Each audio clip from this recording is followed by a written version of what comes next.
The gentleman from Illinois, Mr. Krishnamoorthi, is recognized for 5 minutes. Thank you, Madam Chair. Mr. Worth, you believe that, quote, climate change is one of the biggest challenges of our time, correct, sir? Congressman, I tried to be very clear on that earlier. We do believe that climate change is real. We accept the consensus. Yes, sir. And on page 3 of your witness statement, you said you support the, quote, global net zero ambitions of the Paris Agreement, correct? That is on page 3 of my statement, Congressman. In fact, on your October 11th press release, Chevron announced that it's targeted 2050 for having net zero emissions associated with the upstream operations of the company, correct?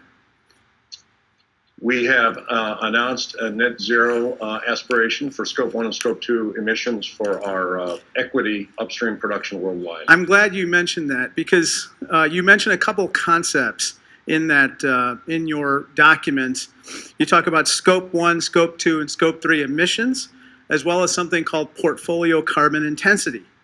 And emissions are the total or absolute amount of carbon or greenhouse gases created by Chevron, while carbon intensity has to do with the amount of carbon released per unit of oil and gas that you're drilling for.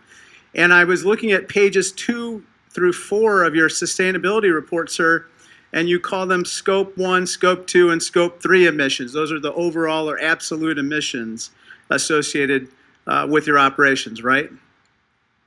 Congressman, there is a taxonomy for how emissions are classified that we apply, as do companies across the economy. And Scope 1 emissions are defined as those directly associated with the operations of a company.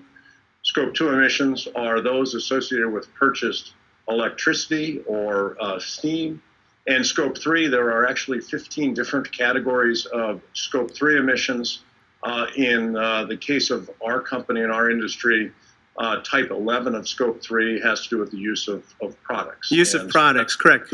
Now, Mr. Worth, according to page 42 of Chevron's proxy statement, you received $29 million in compensation for 2020, correct?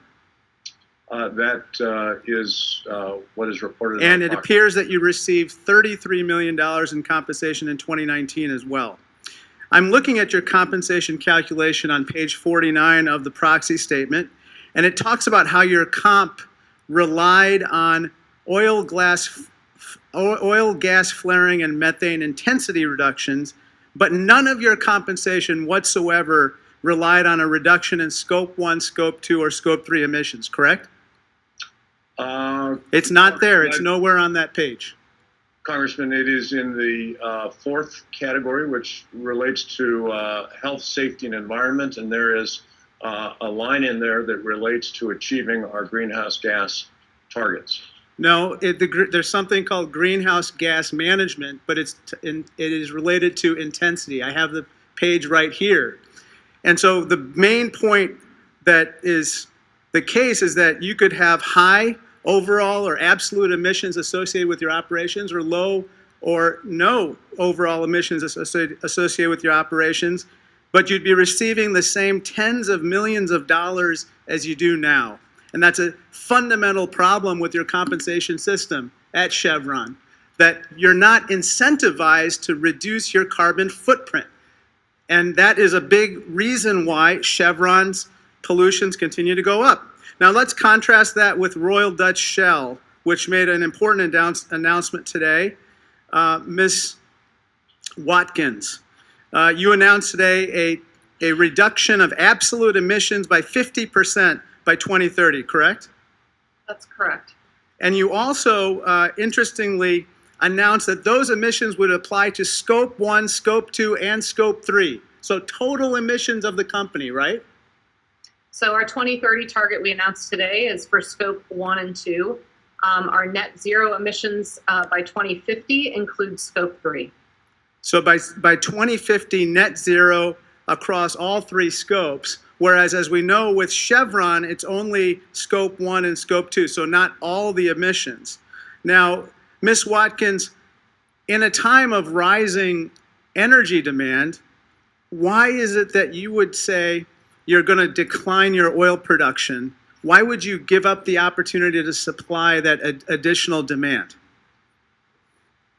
we believe that there's an opportunity. It's part of our Powering Progress strategy to accelerate the demand for clean energy, which is why we're working very closely with our customers. And in fact, we're working with industrial segments, sectors like the aviation industry, like heavy transport, like the marine industry, in order to accelerate the demand for clean energy products, because this isn't something we can do on our own. This is going to take a full collaborative effort between us, between society, and between the government.